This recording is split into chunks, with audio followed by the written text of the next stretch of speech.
had the story for 3 years. I've had this interview with Virginia Roberts. We would not put it on the air. First of all, I was told, who's Jeffrey Epstein? No one knows who that is. This is a stupid story. Then the palace found out that we had her whole allegations about Prince Andrew and threatened us a million different ways. We were so afraid we wouldn't be able to interview Kate and Will that also quashed the story. And then Alan Dershowitz was also implicated in it because of the planes. She told me everything. She had pictures. She had everything. She was in hiding for 12 years. We convinced her to come out. We convinced her to talk to us. It was unbelievable what we had. Clinton, we had everything. I tried for 3 years to get it on, to no avail, and now it's all coming out, and it's like these new revelations, and I freaking had all of it. I'm so pissed right now. Like, every day I get more and more pissed because I'm just like, oh my God, what we had was unreal. Other women backing it up. Hey, yep. Brad Edwards, the attorney, 3 years ago, saying there will come a day when we will realize Jeffrey Epstein was the most prolific pedophile this country has ever known. And I had it all 3 years ago. Welcome back to the continuation of our discussion on control of the mass media. And in the last episode, as we go into this next article I'm going to cover, I had asked you to consider 2 questions. And just as a recap, here they are. So I've taken some articles that I want to quickly summarize for you, and as I do, please keep 2 questions in mind. First, do you think what I'm describing is even potentially true? In other words, does it have enough merit to warrant further inquiry before taking a position on its veracity? And second, once you hear these topics that I'm going to list, I think you'll agree we won't be seeing them in the mainstream media ever. And my simple question to that is, why not? And with those questions in mind, here we go with the continuation of control of the mass media. And the second one is from my latest edition of Nexus magazine, another great one. I think actually Nexus and New Dawn may be connected somehow. But in any case, this one is an article called Deathbed Confessions, NASA Faked the Moon Landings. Now, I know this is not a new topic and you may have heard things about this before, but he does go through in the article and highlight all of the anomalies and the odd things that can't be explained and just don't seem to fit. But he's got something in this that is new. Now, I thought I knew about Deathbed Confessions, or at least heard about one, but I was wrong, or at least if there was one, this is not it. This is new information. So let me read you some sections from this portion that's new, and then I'll also give you some of his conclusions, which are really, really rich. And this section is titled Deathbed Confession, Project Slam Dunk. The most shocking revelation of all is now possible as the high-ranking military source of my investigation into this matter has died, and the predetermined waiting period after his death has expired.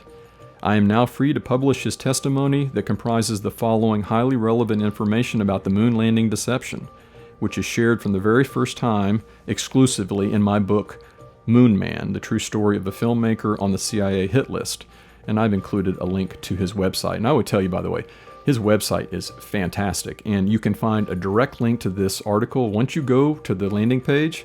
If you'll just scroll down, there's a beautiful color picture of I think it's the cover of this edition of the magazine, of Nexus magazine, and just click on it and it'll take you right to the article. Cyrus Eugene Akers did not want the following facts to be published until a set time after his death because his life and the lives of his family members were threatened, face to face, if he ever told anyone that he had personally witnessed the counterfeit filming of the supposed 1969 moon landings here on Earth at his military base. And it goes on, Akers, an original direct eyewitness of the Apollo deception, was the chief of security at the United States military base where the staged Apollo 11 moon landing was secretly filmed. He was a first-hand eyewitness to the incredible events that I relate below. He goes on to say that it was 1968, so this was taking place at Cannon Air Force Base near Clovis, New Mexico. This Air Force military police chief described many days, even weeks, of preparations before the filming was to take place. Countless tons of pulverized concrete were delivered to the military base in dump trucks, which were to be used as the lunar soil for the creation of the photographs and pre-filmed television images, while laboratory-quality test samples of supposed lunar soil were made from crushed lunar meteorites, which had been personally retrieved from Antarctica by rocket designer Werner von Braun the previous year. Cannon Air Force Base near Clovis, New Mexico was the location of this filming. It was obscure, remote, quite small, and thus would have the fewest possible eyewitnesses. Additionally, Cannon Air Force Base is also the secretive Special Operations Command Center for the entire United States Air Force, which is their interdepartmental equivalent of the CIA. The operations codename was Project Slam Dunk. This codename resulted from President Johnson's private remarks about the supreme urgency of attaining Kennedy's misspoken, I don't know what that means, December 31, 1969 deadline to have a man walking on the moon, which Johnson said will be met, come hell or high water. Come hell or high water obviously included the faking of the missions in order to ensure that this goal was met. As the prefabrication of the planned moon landings absolutely guaranteed their success, the previously technologically impossible goal suddenly became an easy slam dunk. The author Bart Sibrel wraps it up with some really interesting comments. If it weren't for the monumental international embarrassment and sharp decline in the United States dollar and stock market that would likely follow the public disclosure of the moon landing fraud, then this deception may have otherwise been admitted by now. Just keep in mind, if the CIA and the United States federal government were willing to kill 58,200 of their own citizens in the Vietnam War that would have otherwise not been entered into without their deliberate deception to justify it, then I am sure that they are willing to fake a television image of the moon. There is so much proof that the moon landings were indeed fraudulent, in fact. There is more evidence to support that the missions were falsified than there is that they were genuine. If it weren't for people's emotional attachment to the event, they would see the sad, sad truth of their government's arrogant deception. Regardless of who killed JFK or did 9/11, those people are still dead. This is different. This was a positive lie, a lie that people wanted to believe. Revealing the deplorable truth to disinterested souls is like taking away a delicious piece of cake from them, and then giving them a plate of manure instead. Who wants that? I even met a college professor of aerospace who told me plainly that even if Neil Armstrong himself confessed to the fraud on national television, that he would still never recant the glorious moon landings. All there really is to support the still unrepeatable moon landing claim 54 years later, from a corrupt government with a long track record of lying to and murdering their own people, are some moon rocks that have been proven to be false, lasers that can bounce off of the moon without using any man-made equipment thereon, and contrived photographs whose intersecting shadows conclusively prove that they were taken with electrical light on Earth. What does that do? Does that blow your mind?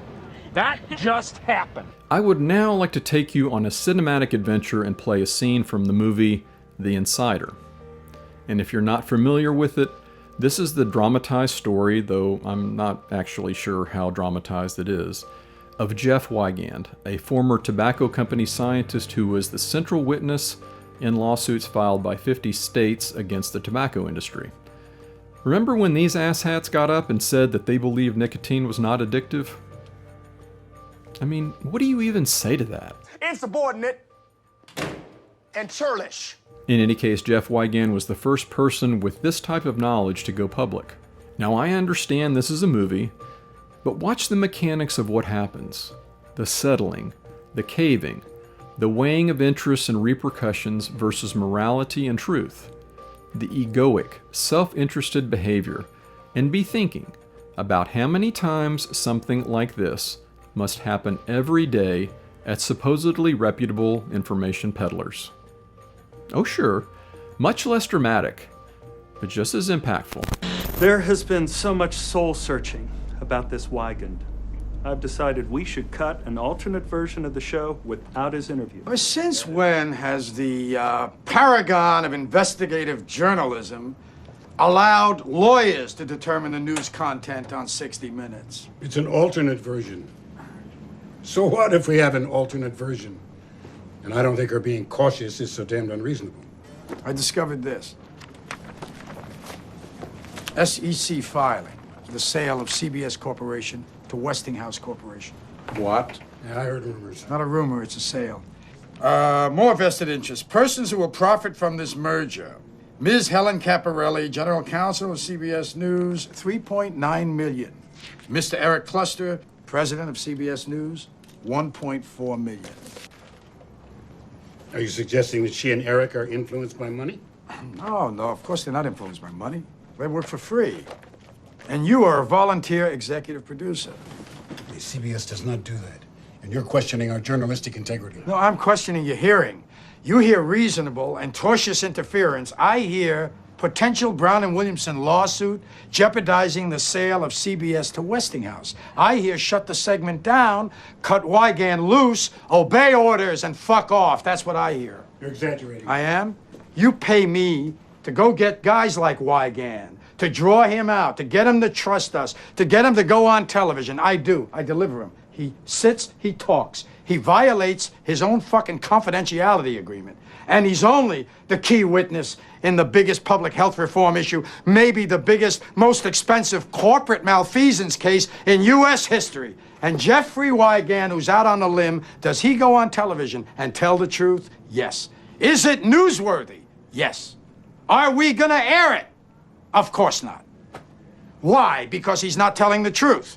No, because he is telling the truth. That's why we're not gonna air it. And the more truth he tells, the worse it gets. Are we even prepared to deal with what really might be going on in these organizations? And this is in an industry that laughingly claims to be committed to honesty and integrity. The pharma boys must be doing some whack shit. And how about one more for the road? What are your thoughts about the nature and character of an institution? And let's not be disingenuous and say that it's limited to this political affiliation or that one, or this administration or that one. But an institution that is actively petitioning the highest court in the land to be able to continue censoring you. It makes me think of what Jim Garrison said, and I believe this was shortly before he died. I awoke to find myself no longer living in the country in which I was born. Politics is an equal opportunity offender, so I hope we can agree there's no element of the governance industrial complex that doesn't operate by its first maxim, to do that which perpetuates itself. And controllers don't perpetuate themselves by giving up control. They do it by expanding and tightening their grip on it. So with all of that optimism, where do you go then? What does one do in the search for reliable, sound, truly truth-based information? Well, I hate to do it, but there's a question that has to be asked before offering some suggestions. And that question is, are you prepared to be exposed to things that may do exactly what I asked about at the beginning of this show? Things that may cast serious doubt on major beliefs you have. So here are some of the sources of information I believe to be highly credible, consistently and widely corroborated, and, having an understanding of their background, I believe have a nature and character consistent with integrity. And I'll include links of all these in the description. So the first is What on Earth is Happening, and that is Mark Passio's operation, his website. And from there you can get to all of his podcasts, all of his presentations. He has got so many presentations that would absolutely blow you away. And as far as I'm concerned, he really gets to where we need to go. He really cuts through all of the effects that we're dealing with and the things that a lot of people report on and talk about that are really just the results of what is going on in the beginning and in the cause. And he spends so much time on true cause and effect, which is something I'm really trying to do here. The next is the Corbett Report, and this is James Corbett's website, and he is, as far as I'm concerned, right up there in the gold standard.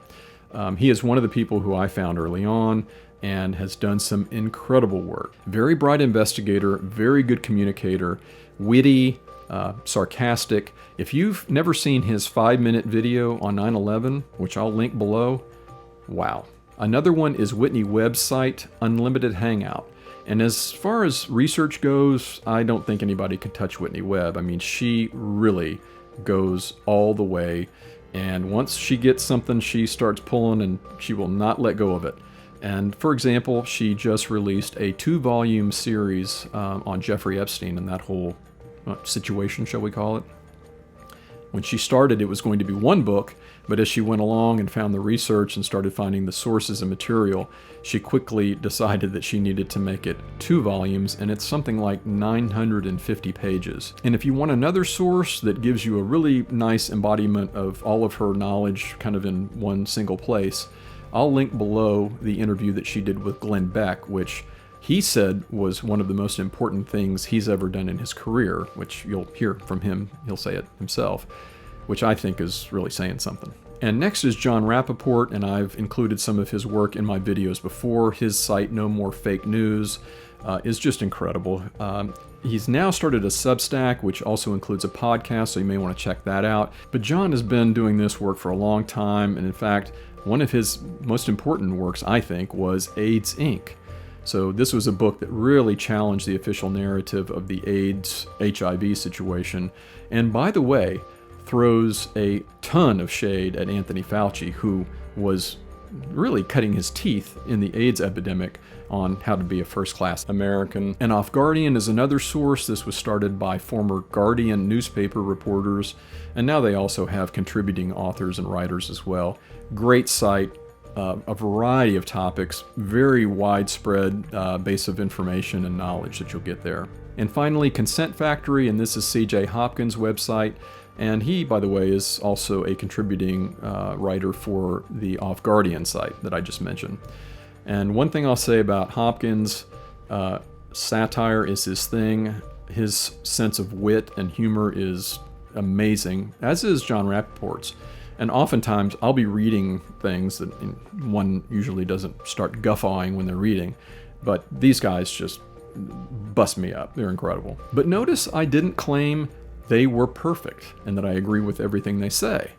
But my sense of discernment leads me to the conclusion that they provide a great deal of truth, and what errors they do make aren't malicious or intentional. And I would encourage you to check these sites out and see what you think. Well, I think that'll do it for this one. I hope it's been insightful and gives you some things to think about as you ponder your relationship with the mass media. Come back and join me next time when we take on the 9th tools of mind control, food and medicine. Until then, remember to always do your own thinking. Be well. In 1973, a document referred to as the Family Jewels was purchased. As the wiki tells us, Operation Northwoods was proposed. As the wiki tells us, Operation Northwoods was a as the wiki tells us, quote, as the wiki tells us, Operation Northwoods was So I've taken some articles that I want to quickly summarize for you, and as I do, please keep... So I've taken some articles that I want to summarize for you. God damn it. Thus, ailments began to be transformed into objective diseases, which supposedly, come on, which are to be countless tons of pulverized concrete were delivered to the military base in dump trucks, which were to be used